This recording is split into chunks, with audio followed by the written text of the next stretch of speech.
데살로니가후서 3장 1절부터 18절까지 한 목소리로 함께 읽겠습니다. 끝으로 형제들아, 너희는 우리를 위하여 기도하기를, 주의 말씀이 너희 가운데서와 같이 퍼져나가 영광스럽게 되고 또한 우리를 부당하고 악한 사람들에게서 건지시옵소서 하라. 믿음은 모든 사람의 것이 아니니라. 주는 미쁘사 너희를 굳건하게 하시고 악한 자에게서 지키시리라. 너희에 대하여는 우리가 명한 것을 너희가 행하고 또 행할 줄을 우리가 주 안에서 확신하노니, 주께서 너희 마음을 인도하여 하나님의 사랑과 그리스도의 인내에 들어가게 하시기를 원하노라. 형제들아, 우리 주 예수 그리스도의 이름으로 너희를 명하노니, 게으르게 행하고 우리에게서 받은 전통대로 행하지 아니하는 모든 형제에게서 떠나라. 어떻게 우리를 본받아야 할지를 너희가 스스로 아나니, 우리가 너희 가운데서 무질서하게 행하지 아니하며 누구에게서든지 음식을 값없이 먹지 않고 오직 수고하고 애써 주야로 일함은 너희 아무에게도 폐를 끼치지 아니하려 함이니, 우리에게 권리가 없는 것이 아니요 오직 스스로 너희에게 본을 보여 우리를 본받게 하려 함이니라.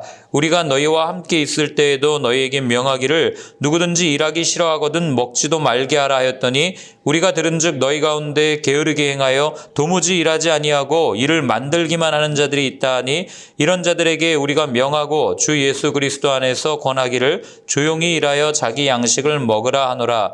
형제들아, 너희는 선을 행하다가 낙심하지 말라. 누가 이 편지에 한 우리 말을 순종하지 아니하거든 그 사람을 지목하여 사귀지 말고 그로 하여금 부끄럽게 하라. 그러나 원수와 같이 생각하지 말고 형제같이 권면하라. 평강의 주께서 친히 때마다 일마다 너희에게 평강을 주시고 주께서 너희 모든 사람과 함께 하시기를 원하노라. 나 바울은 친필로 문안하노니 이는 편지마다 표시로서 이렇게 쓰노라. 우리 주 예수 그리스도의 은혜가 너희 무리에게 있을지어다. 아멘. 데살로니가 교회에 썼던 그 첫 번째 편지의 제일 마지막 부분의 내용 혹시 기억나십니까? 4일 전이었는데 혹시 기억나세요? 그 데살로니가 5장 25절에 보면 형제들아 우리를 위하여 기도하라, 이렇게 마지막으로 바울이 권면했던 것을 말씀드린 적이 있습니다. 그래서 그 기도가 마치 우리의 어떤 들숨과 날숨 같이 성도의 교제 가운데 핵심이고 서로를 위해 기도하는 것이 우리의 본연의 모습이 맞다라고 이렇게 말씀을 드렸던 기억이 있습니다.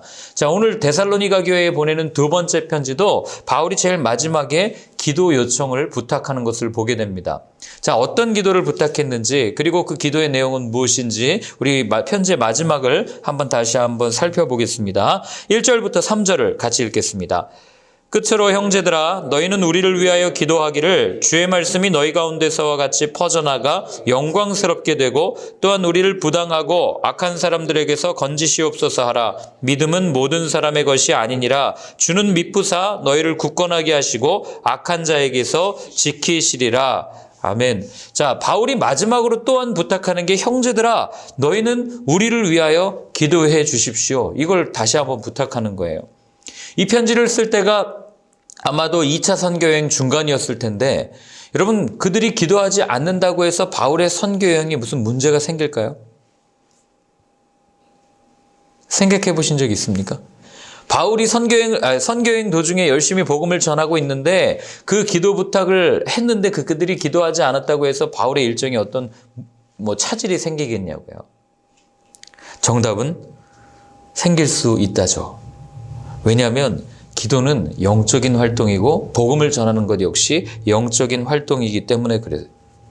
그 기도는 한마디로 얘기하면 우리를 지켜주는 어떤 영적인 보호막, 사단의 공격으로부터 성도를 보호해주고, 그리고 우리가 생각할 때는 기도는 굉장히 소극적인 것이라고 생각하지만 가장 적극적인 공격 형태라는 거죠. 이것을 알았던 바울이 그들에게 우리를 위해서 기도해 주십시오. 그런데 그 기도의 부탁의 요청을 한마디로 줄이면 뭔지 아십니까?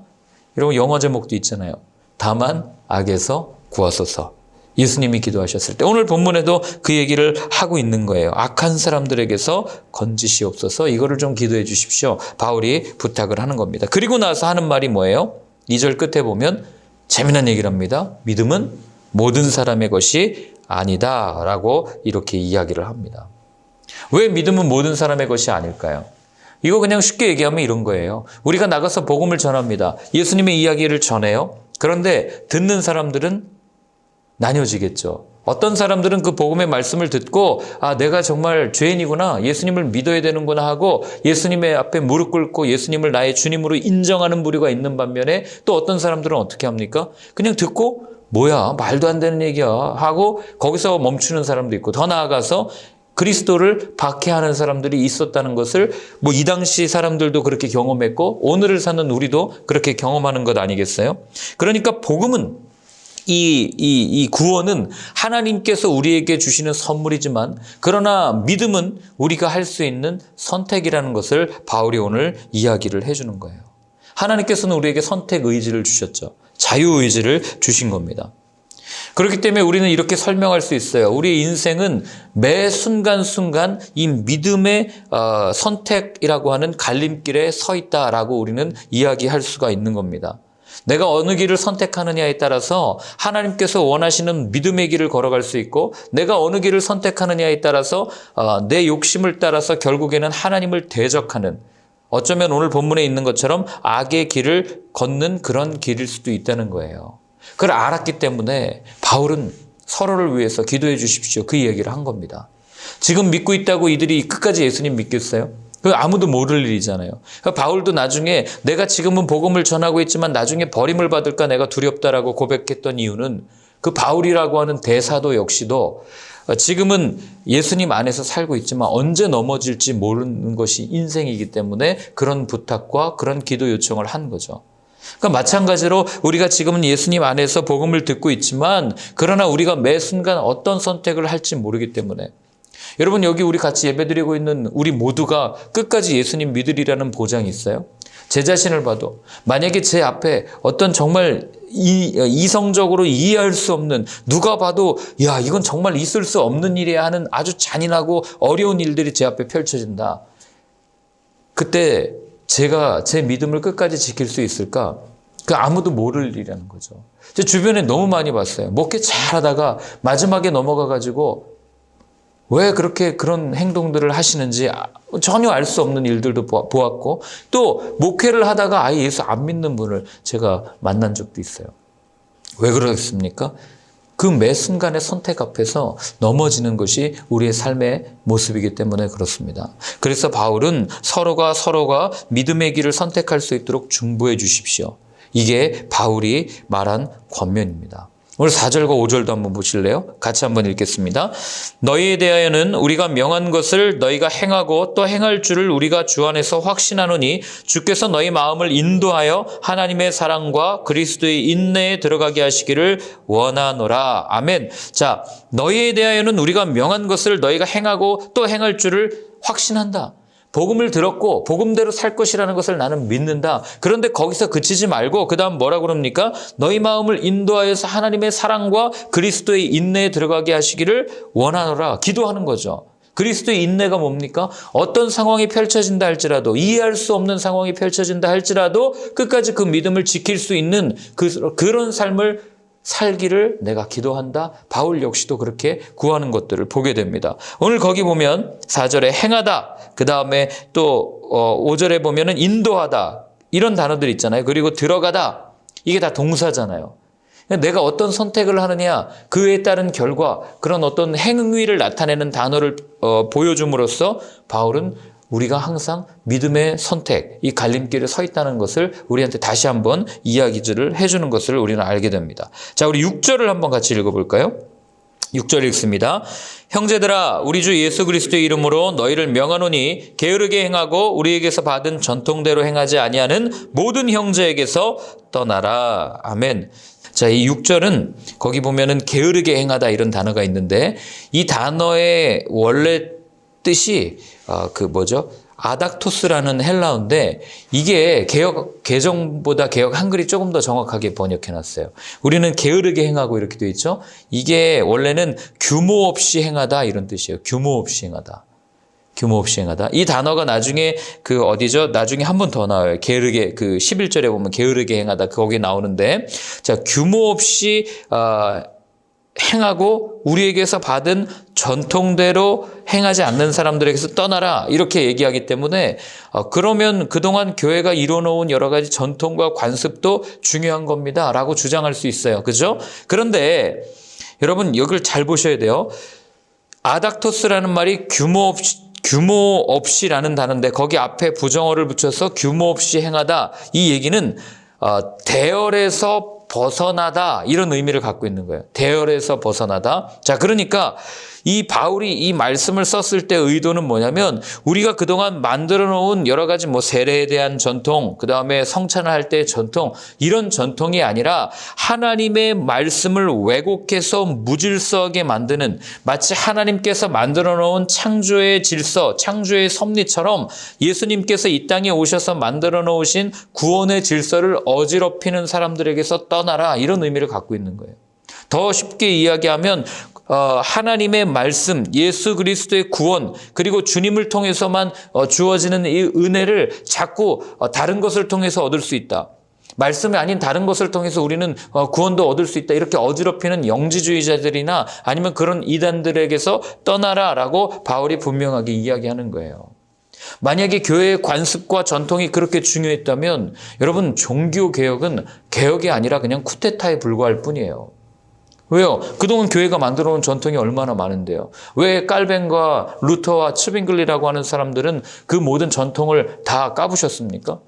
그럼 그들의 행동은 오늘 말씀에 따르면 완전 적그리스도 같은 행동 아니에요? 근데 그게 아니고 오늘 바울이 이야기하는 것 역시 사람이 만들어 놓은 어떤 전통이 아니라 하나님의 말씀에서 벗어났는지를 분명하게 보라. 그리고 그 말씀에서 벗어나서 자꾸 예수 아닌 것에 구원이 있다, 예수 아닌 것에 다른 것이 있다라고 말하는 그들에게서 떠나라라고 분명하게 이야기하는 것을 알게 되는 거죠. 그렇기 때문에 여러분들이 어제도 얘기했지만 신앙생활하면서 가장 중요한 것은 하나님의 말씀을 붙드는 일이에요. 그 손에 들고 있는 성경책을 매일매일 묵상하고 그분의 말씀이 나를 이끌어가는 것을 경험하지 않으면 여러분, 우리는 언제든지 무너질 수 있는 것이 우리의 삶이라는 거죠. 7절부터 12절까지를 한번 같이 읽겠습니다. 어떻게 우리를 본받아야 할지를 너희가 스스로 아나니 우리가 너희 가운데서 무질서하게 행하지 아니하며 누구에게서든지 음식을 값없이 먹지 않고 오직 수고하고 애써 주야로 일함은 너희 아무에게도 폐를 끼치지 아니하려 함이니 우리에게 권리가 없는 것이 아니요 오직 스스로 너희에게 본을 보여 우리를 본받게 하려 함이니라. 우리가 너희가 함께 있을 때에도 너희에게 명하기를 누구든지 일하기 싫어하거든 먹지도 말게 하라 하였더니 우리가 들은즉 너희 가운데 게으르게 행하여 도무지 일하지 아니하고 이를 만들기만 하는 자들이 있다 하니 이런 자들에게 우리가 명하고 주 예수 그리스도 안에서 권하기를 조용히 일하여 자기 양식을 먹으라 하노라. 아멘. 한마디로 얘기하면 뭡니까? 게으르게 살지 말라는 것을 바울이 이야기하는 겁니다. 오늘 뭐라 그래요? 일하기 싫으면 먹지도 마. 엄청 세지 않습니까? 아니, 은혜로 좀 먹을 수도 있지. 그걸 일하지 않는다고 밥을 안 주면은 그게 되겠습니까? 그렇게 얘기하겠지만, 여러분, 데살로니가 교인들이 왜 이렇게 게을러졌는지 그 원인을 보면 바울이 왜 이렇게 이야기했는지를 알게 됩니다. 왜 이들이 게을러졌어요? 이거죠. 주님 오신다는데 뭐하러 이래? 내일 주님 오실지 내일 모레 오실지 모르는데 교회에 모여서 기도하고 우리가 찬양하고 교회에서 있어야지 자꾸 밖에 나가서 일하려고 그래. 우리끼리 안에서 모여서 우리의 경건을 노력하고 훈련하고 그래서 우리 하늘나라 가야지. 현실이 그렇게 중요하겠어? 이런 생각을 하는 사람들이 늘어난 거예요. 여러분, 그런데 그거 아세요? 현실을 잊은 신앙은 마약을 맞은 신앙과 똑같아요. 너무 과격한 표현입니까? 아침부터? 여러분, 마약 맞으면 어떻게 되는지 아시죠? 안 맞아보셨습니까? 저도 안 맞아봐서 모르는데 마약 맞은 분들의 경험을 들으면 그래요. 마약을 딱 하는 순간 현실을 망각한대요. 더 이상 이 현실이 현실로 인식되는 게 아니라 그 현실에서 그냥 몽롱한 상태로 환각 상태에 빠져드는 것이 그 약물 중독 아니겠습니까? 현실을 잊은 신앙, 현실을 잊은 종교가 이거랑 똑같은 거예요. 우리는 하늘나라를 생각하면서 살아. 우리는 현실은 잊어. 현실은 아무것도 중요하지 않아.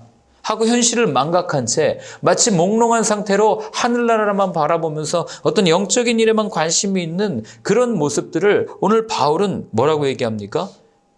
일하기 싫으면 먹지도 마십시오라고 광하게 권면하는 것들을 보게 되는 거죠. 여러분, 하나님께서 우리에게 주신 믿음은 우리에게 주신 삶의 터전, 삶의 자리에서 일구어 나가기 위해서 우리에게 믿음을 주신 것이고, 그 믿음이 우리 일상 속에서 일구어져야지, 우리의 믿음이 끊임없이 그 이상 어떤 하늘나라만 바라보고 간다면 여러분, 그 문제를 일으킬 수 있는 소지가 너무 많다는 거예요. 물론 하늘나라를 기대하거나 꿈꾸지 말자는 얘기가 아니에요. 우리가 반드시 기대하면서 새 하늘과 새 땅, 새 예루살렘을 바라면서 사는 게 맞아요. 그런데 거기에 집중한 나머지 현실을 다 망각한다면 여러분, 그게 무슨 믿음이고 그게 무슨 본이 될 수 있는 신앙이 될 수 있겠어요. 제가 너무 안타깝게 생각하는 게 그거예요. 목사님들 중에 개척을 해요. 그래가지고 열심히 목회하십니다. 그런데 목회가 잘 안 되시는 분들은, 저 얼마 전에 어떤 전사님에게 들은 얘기예요. 20몇 년을 그렇게 목회했대요. 근데 성도가 5명에서 늘질 않아요. 물론 사람 숫자가 중요한 거 아니에요. 그렇게 5명 두고 평생 목회할 수도 있어요. 그게 하나님이 주신 지경일 수도 있어요. 괜찮습니다. 5명 두고 평생 목회한 것만큼 훌륭한 것도 없는 거예요. 그런데 문제는 그렇게 5명을 두고 목회를 하니 교회가 운영이 되겠습니까? 안 되잖아요. 그러면 어떻게 해야 돼요? 본인이 나가서 주중에 일하고 또 교회를 일구어가고, 이게 맞잖아요. 그런데 본인은 말씀 묵상한다고 아무것도 하지 않고 사모님들이랑 애들이 나가서 일을 하고 있는, 여러분, 이게 말이나 되는 얘기냔 말이에요. 현실은 잊은 채 내게 주신 사명이 그렇게 소중합니까? 뭐가 사명입니까? 목회해야 하는 게 사명입니까? 아니요. 먼저는 가정을 돌보는 게 사명 아니에요? 먼저는 우리에게 주신 사람들을 돌보는 게 그게 목회지, 어떻게 교회라고 하는 건물을 지키는 게 목회일 수 있겠어요? 그러니까 우리가 이 생각을 빨리 바꾸지 않으면 여러분, 이게 목사님들에게만 해당되는 게 아닙니다. 우리도 마찬가지예요. 우리는 우리의 신앙을 지키기 위해서 때로는 우리가 가고 싶어하는 하늘나라가 너무 소중해서 우리의 삶을 다 내팽개치고 교회에서만 사시려고 하는 분들이 있어요. 주일날 교회에서 하루 종일 봉사하느라고 집에 가가지고 아빠래요. 가족은 돌보지 않고 하루 종일 가족은 방치돼 있고, 그게 무슨 믿음이에요? 그게 무슨 좋은 신앙입니까? 그건 자기 자신만을, 믿음만을 강요하는 아집이고 이기적인 신앙에 불과한 거죠. 그렇기 때문에 바울은 오늘 분명하게 이야기해요. 일하기 싫으면 먹지도 말라. 더 나아가서 우리의 믿음을 우리가 이 말씀에 비추어서 본다면 일상을 소중하게 여기고 그 일상 가운데 우리의 믿음을 드러내는 삶을 사십시오라고 바울은 권면하는 겁니다. 여러분, 우리에게 주어진 일상이 만약에 가벼운 것이었다면, 아니 우리가 정말 이렇게 모여서 기도하고 교회에 모이는 것이 소중하고 우리의 일상이 조금 덜 중요하다면, 여러분, 성경 말씀 중에 예수님이 하신 말씀 중에 이건 거짓말이에요. 가이사의 것은 가이사에게, 하나님의 것은 하나님에게. 이 말씀을 해석할 수가 없는 거죠. 더 나아가서 바울은 뭐라고 그래요? 로마의 이게 준 그 위로부터 오는 그 권세에 복종해라. 그런 얘기 뭐라고 하겠어요? 왜 세상에 있는 그런 지도자들의 그런 이 지도력에 복종하라. 그런 얘기 뭐하러 해요? 일상이 소중하지도 않은데. 베드로는요, 모든 제도에 순종하라. 왜 그렇게 얘기합니까? 우리가 살아가는 삶의 터전도 중요한 거예요. 그 삶의 터전에서 우리가 서 있는 이 자리에서 믿음의 씨앗을 뿌리고 그 믿음이 자라서 열매 맺지 못한다면 우리의 믿음은 약물에 중독된 그런 허상을 쫓는 믿음과 동일하기 때문에 성경은 끊임없이 우리의 일상 가운데 믿음을 이렇게 성장시키십시오. 그 이야기를 하고 있는 겁니다.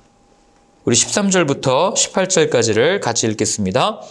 형제들아, 너희는 선을 행하다가 낙심하지 말라. 누가 이 편지에 한 우리 말을 순종하지 아니하거든 그 사람을 지목하여 사귀지 말고 그러하여금 부끄럽게 하라. 그러나 원수와 같이 생각하지 말고 형제같이 권면하라. 평강의 주께서 친히 때마다 일마다 너희에게 평강을 주시고 주께서 너희 모든 사람과 함께 하시기를 원하노라. 나 바울은 친필로 문안하노니 이는 편지마다 표시로서 이렇게 쓰노라. 우리 주 예수 그리스도의 은혜가 너희 무리에게 있을지어다. 아멘. 자, 마지막은 이제 축도로 끝나는 거죠. 축도? 그렇죠. 축복의 말로 끝나는 거죠. 자, 그래서 바울이 마지막으로 하는 권면이 두 가지인데, 하나는 뭐냐면 낙심하지 말라는 거예요. 뭐 하다가요? 선을 행하다가. 우리는 선을 행하다가 결과가 나타나지 않으면 쉽게 낙심합니다. 아, 이게 하나님 뜻이 맞나? 왜 아무런 열매가 나타나지 않지? 그런데 오늘 바울은 분명하게 얘기해요. 선을 행하다가 낙심하지 말라. 왜요? 우리가 이웃을 돕고 이웃을 사랑한다고 그렇게 사는데도 체포될 수 있으니까요. 이 당시에는. 죽을 수도 있으니까요. 그런 걸 보는 옆에 있는 사람의 마음은 어떻겠어요? 오늘날 우리도 예수 잘 믿는 분이 갑자기 불의의 사고를 당한다든지 아니면은 좀 이렇게 비참한 비극적인 일을 경험하며 옆에서 뭐라 그래요? 어째 하나님 믿는 게 별로 좋은 게 아닌가 봐. 이런 시험에 드시는 분들이 상당수가 있어요.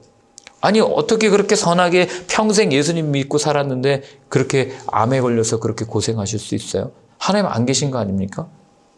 이게 우리가 하나님한테 묻는 질문 아니에요? 근데 바울은 오늘 뭐라 그럽니까? 걱정하지 말고 낙심하지 말라라고 얘기합니다. 왜 그렇습니까? 주 안에서 하는 수고는 절대로 헛된 것이 아니기 때문에 그래요. 성경에서 그런 이야기들을 하지 않습니까? 주 안에서 수고하고 뿌린 씨는 반드시 때가 되면 맺게 될 겁니다. 이 똑같은 말을 바울이 갈라디아서에서 합니다. 한번 찾아볼래요? 갈라디아서 6장 9절입니다. 갈라디아서 6장 9절. 같이 읽습니다. 우리가 선을 행하되 낙심하지 말지니 포기하지 아니하면 때가 이르매 거두리라. 아멘. 우리가 선을 행하되 낙심하지 말지니 때가 되면 포기하지 않고 끝까지 그 씨앗을 뿌리고 끝까지 그 말씀을 붙들고 있으면 때가 되면 반드시 열매를 거두게 될 것이다 라고 바울이 다시 한번 확인시켜 주는 거예요. 언제 거둡니까? 아무도 모르죠. 때가 되면. 그때가 언제입니까? 모르죠, 저도. 예수님도 몰랐는데요. 언제 오실지. 아버지는 아시죠. 그러나 그때가 있다는 것을 믿는 것이 우리의 믿음 아니겠습니까? 그래서 바울은 마지막으로 첫 번째 낙심하지 말라고 권면하는 겁니다. 두 번째 권면은 뭐예요? 권면할 때는 거기 보시면 15절 보세요. 원수와 같이 생각하지 말고 형제와 같이 권면하라 이렇게 돼 있어요. 그러니까 우리가 하는 권면은 때로는 이 권면 자체가 나는 너보다 나아라는 생각 속에서 권면할 때가 많기 때문에 상대방을 소외시키고 상대방을 고립시키고 상대방을 이렇게 짓누르고 비난할 때가 참 많다는 거예요. 이거는 원수같이 권면하는 거죠. 안볼 작정하고. 그런데 우리는 저 같은 사람은 그래요. 야, 그래도 그런 권면으로 사람이 살아난다면 나는 괜찮은 거야. 뭐 혼자 이렇게 막 의롭게 생각하는 거죠. 그런데 오늘 바울은 얘기해요. 뭐라고 얘기합니까? 권면할 때는 절대로 비난하거나 이렇게 힐책하거나 원수에게 마치 다시는 안 볼 것 같이 권면하는 것이 아니라 형제에게 하듯 권면하십시오라고 이야기하는 거죠. 스스로 부끄러움을 느낄 수 있도록 스스로 돌이킬 수 있도록 하는 권면이 되게 하십시오라고 바울이 이야기하는 겁니다. 이렇게 권면하는 데는 뭐가 필요하겠어요? 결국 바울은 바울의 편지들을 통해서 처음부터 끝까지 일관되게 얘기하는 딱 한 가지 단어가 있어요. 그게 뭔지 아십니까? 사랑이죠. 사랑이 없으면 울리는 꽹과리와 같습니다. 그 이야기가 여기서도 드러나는 거예요. 사랑하지 않는데 여러분 어떻게 형제같이 권면할 수 있겠어요? 여기 우리 형제님 계시지만 저랑 피 한 방울 안 섞인 형제 아니에요. 근데 어떻게 형제처럼 돼요? 거기에는 아가페라고 하는 사랑이 전제되지 않으면 형제처럼 대할 수 없는 거 아니겠어요? 그러니까 바울이 이야기하는 마지막 권면은 거기에는 사랑이 깔려 있다. 아니 어쩌면 바울이 보낸 모든 편지의 그 베이스에는 하나님을 사랑하고 이웃을 사랑하라는 그 하나님 예수님의 말씀이 깔려 있다는 것을 여러분들이 발견하실 수 있어야 되는 거죠. 오늘 우리가 한번 기도할 때는 이렇게 기도했으면 좋겠어요. 하나님, 그 사랑이 내 삶을 이끌어가는 동력이 되었으면 좋겠습니다. 하나님, 내가 누군가를 바라볼 때 내 안에 있는 내가 너보다는 나아라는 생각을 가지고 권면하고 또 게으르다고 비판하거나 그런 모습이 아니라 정말 사랑하기 때문에 그 형제에게 이야기할 수 있고 정말 사랑하기 때문에 그 형제를 세워줄 수 있고 종국에는 아름다운 성령의 열매를 맺어갈 수 있도록 옆에서 가지치기를 해줄 수 있는 나의 삶이 될 수 있도록 하나님 도와달라고 우리 한번 같이 기도하겠습니다. 하나님, 오늘도 주님의 말씀을 붙듭니다. 주님, 오늘도 성령을 소멸하지 않는 나의 삶이 되기를 원합니다. 사랑의 영, 하나님의 영, 그 사랑이 내 마음 가운데 늘 충만히 넘쳐서 누군가를 바라보며 누군가를 대할 때 그 사랑이 내 삶의 동력이 되어 그들을 이끌어갈 수 있는 나의 삶이 될 수 있도록 주님 도와주시옵소서. 하나님, 오늘 함께 같이 기도하는 한 분 한 분 가운데도 주의 영을 부어주셔서 하나님 누구를 대하든 또 어떤 사람을 보든 그 마음 가운데 사랑이 흘러넘쳐 그 사랑이 증거되는 오늘 하루 우리의 삶이 되어줄 수 있도록 주님 도와주시옵소서. 사랑이 없으면 아무리 훌륭한 일을 해도 사랑이 없으면 울리는 꽹과리와 같다고 말씀하여 주신 주님, 오늘 다시 한번 우리가 주님 앞에 그 사랑을 갈망하고 갈구합니다. 주님, 우리의 마음에, 우리의 생각에, 우리의 행동에 주님의 사랑을 충만히 부어주셔서 그 사랑이 흘러넘쳐 우리 주위에 있는 사람들에게 그 사랑을 증거하고 또 그 사랑을 전하며 한 영혼을 세우기를 위해 힘쓰는 저희 모두의 삶이 될 수 있도록 주님 도와주시옵소서. 이제는 우리 주 예수 그리스도의 크신 은혜와 하나님 아버지의 사랑과 성령의 인도하심이 다시 한번 그 사랑이 내 삶을 이끌어가기를 바라며 그 사랑 안에 거하겠다고 다짐하고 결단하는 모든 분들 머리 위에 이제로부터 영원까지 늘 함께하여 주옵시기를 간절히 축원하옵나이다. 아멘.